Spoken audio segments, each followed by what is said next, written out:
Hello and welcome to the Inner Gamer On. My name is Brett Yanofsky. I'm Devin Duree. Today we have a discussion topic that I'm really excited about. We have our first discussion topic submitted from one of our Patreon subscribers, Mark Jensen. So, Mark, thank you very much for your contributions. Thanks, Mac. He's been a Patreon subscriber for over a year now, I believe. So he's been helping us out quite a bit, which is awesome. Appreciate it.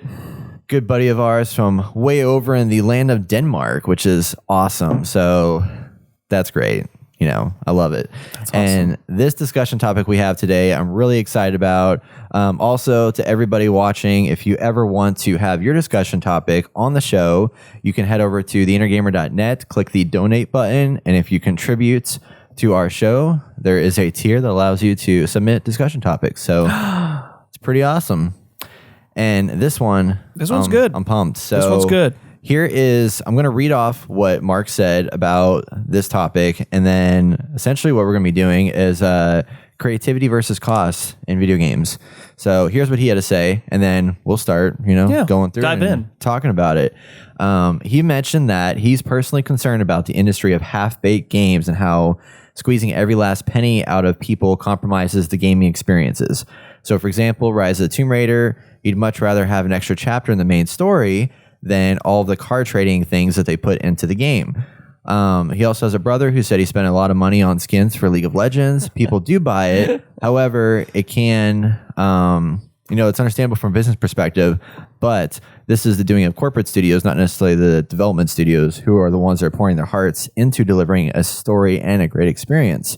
Even those people must sit back and look at something beautiful that was, could have been destroyed by executives that are basically trying to optimize their profits.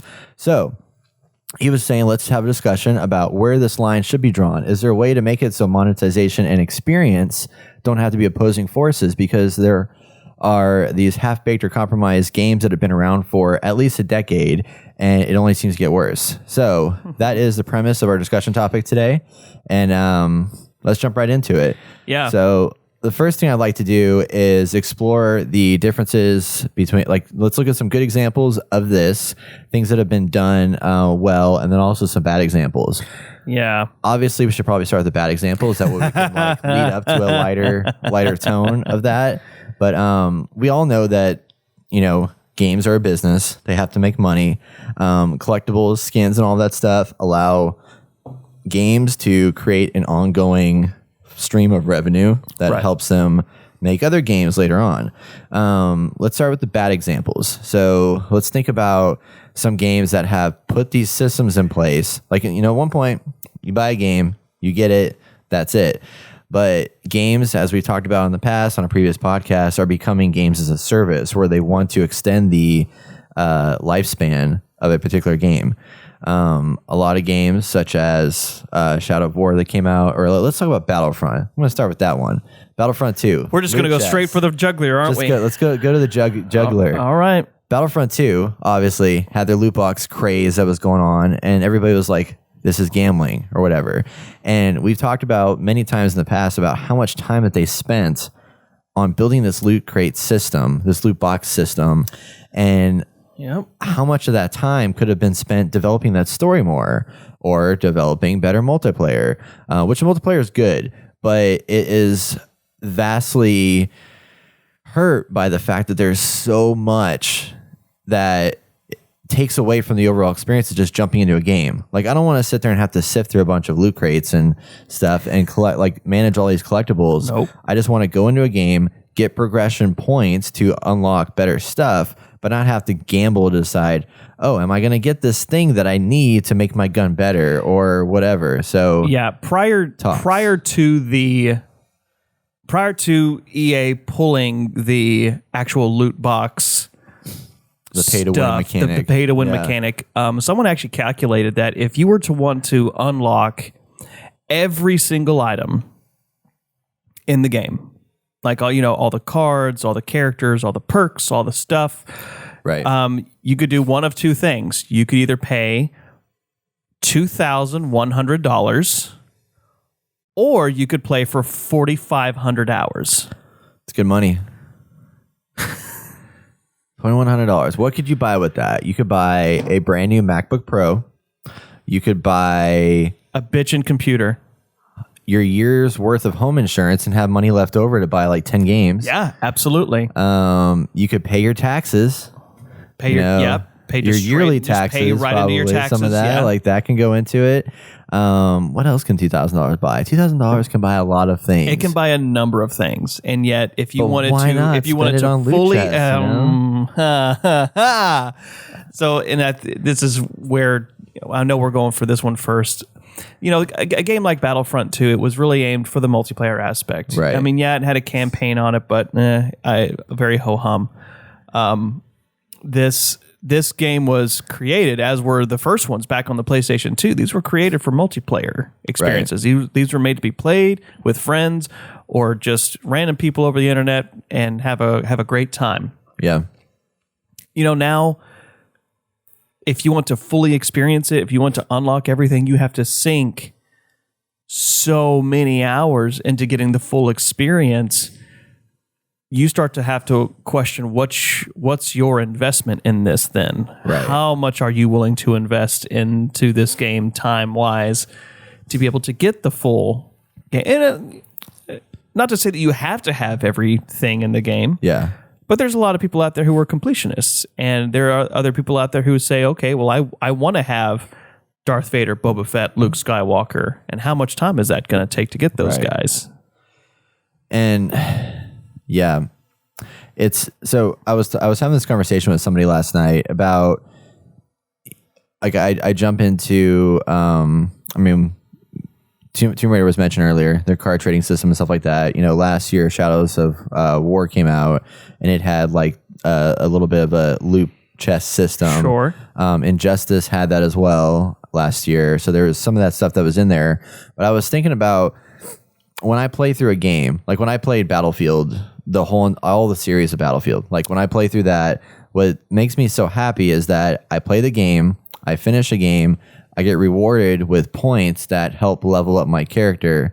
And then by leveling up, I unlock new things. So the time I'm investing into the game is I can anticipate what I am striving to achieve by playing this, rather than sitting there and figuring out, okay, I need X number of dollars or points to get this chest or get this thing and hope I get what I need. Instead, there is a clear direction of if I put this much time into it and like get this many points, then I know I'm going to get that gun that I want to make myself better. Or like, again, back to Monster Hunter, because I think that's such a fascinating example of progression. Correct. Is that in that game, I know that by playing more and progressing more, I'm not going to just get stuff and hope I get what I need. I know exactly what I want. I can add to my wish list. I need to get these pelts. I need to get these fangs. I need to get this. I know I need that. I know where I need to go to get that. And every time I do it, I'm not only rewarded with better gear, but I'm rewarded by the fact that I'm a better player now. Yeah. Well, and that also lends to the fact that you're experiencing this, you're playing this as a player. Yeah. Your interaction with the game's core mechanics has now been fully immersed into what the game's intentions were for you as a player. Yeah. The game has wanted to let its players, there's, I don't know how many different outfits there are in the game. Hundreds, maybe thousands. Monster Hunter? Yeah, Monster Hunter. Oh, yeah, it was a lot. A lot. Yeah. And to get those, you got to kill, you got to skin some lizards, you got to go to the forge, you got to hammer some stuff out, you got to do all this kind of stuff, right? Right. That's what the game intends for you to do. The game intends for you to go and grind this stuff out, but it's at its core mechanics, the game is super fun doing that.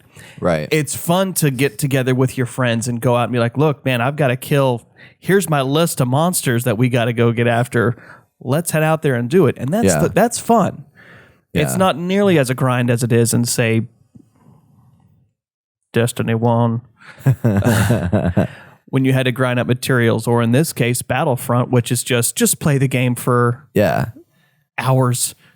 And hours. I think that's the difference too, is that, in Battlefront or Battlefield or any of these games where there's like this progression system that's happening, as you progress, I don't feel like I'm getting better. I just feel like I'm putting in more time. You're being rewarded for your tenure rather than your skill. Yeah. Yeah. And like in this other one, like I look back at characters that I fought in the beginning of the game and I'm like, wow, I am so much better at getting this guy and taking him down or whatever. But in the other game, like there's always going to be a better player in Battlefront or in Battlefield or in Overwatch. There's always somebody better than you.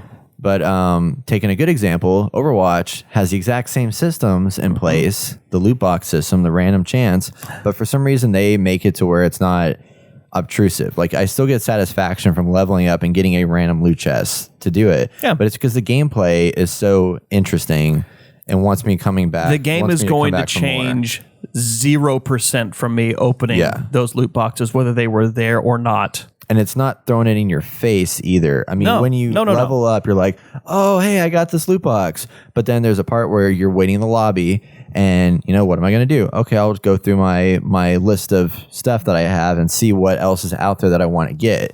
But it's not thrown in your face where when you open up Battlefront or if you open up any of these games that have this, you're like, hey, here's this thing. You should go open this. Do this. Now you have all these cards you have to manage. And it's like managing inventory, which I've told countless number of times I hate managing inventory. That's not just you. I myself hate managing inventory. Yeah. Like it's a pain in the ass. Yeah. To sit here and have to think like, oh my God, I gotta go in here. Let me go through all these drop downs. Let me go through all this. Let me go through my talent tree. Yeah. What the fuck am I even looking at? I don't know. Yeah. Because some of them it's overwhelming. Exactly. And especially in a game like Battlefront, where all of that inventory, all of those perks, all of those talents, all of that affects your gameplay. That affects the way you get to play the game and experience it. Yeah. And not in a good way. Right. It's not in a good way where you get to be like, oh, I'll just throw some stuff on there. And no, you're going to suck. You're going to get slaughtered out there in any match that you play. Right. It's just going to happen. Yeah. While as opposed to Monster Hunter, where yes, you need a motherfucking spreadsheet, Excel spreadsheet to keep up with some of this stuff in Monster Hunter. You do, yeah. But it's good though. Yeah. Like, one, you're not playing against people, you're playing against monsters, so you're playing with people rather than against them. And then, two, I only have myself to blame if I did my loadout wrong or if I managed my inventory wrong. I don't have to blame some asshole across the... I didn't get that random drop that... Correct. It's because you aren't at the right skill level yet. Yeah, exactly. Yeah, that's true. Another bad example is something like mobile games is like wrought with this stuff, and it just Candy Crush, bugs the hell out of me. Angry Birds 2, any of those, the Clash of Clans, and any of that. Even South Park Phone Destroyer, which I adore, has all that stuff built into it where it's like, hey, you haven't logged in a while, you have a free loot chest ready for you, and like those gimmicky mechanics are they're so surface level, and it's just like, let's just grab your attention, your attention span that's so short that like, hey, this is your instant gratification moment. You have it now. Let's jump in here and do this for a little bit. But you're not rewarded with anything tangible. It's just stuff. And I want to be rewarded with something tangible. I want to feel like the work that I put in is actually going to give me some value. If you're watching, don't forget to head over to theinnergamer.net to catch our full podcast episode for our weekly game impressions and top headlines. Hit subscribe. Of the week. Hit subscribe. If you like this, like and subscribe. I don't know where. I think it's over there. What's over here? Over there. And there's videos over here. Videos. Those are suggested videos. Yeah. It's probably like videos. This one is like me interviewing somebody. This one's another discussion topic.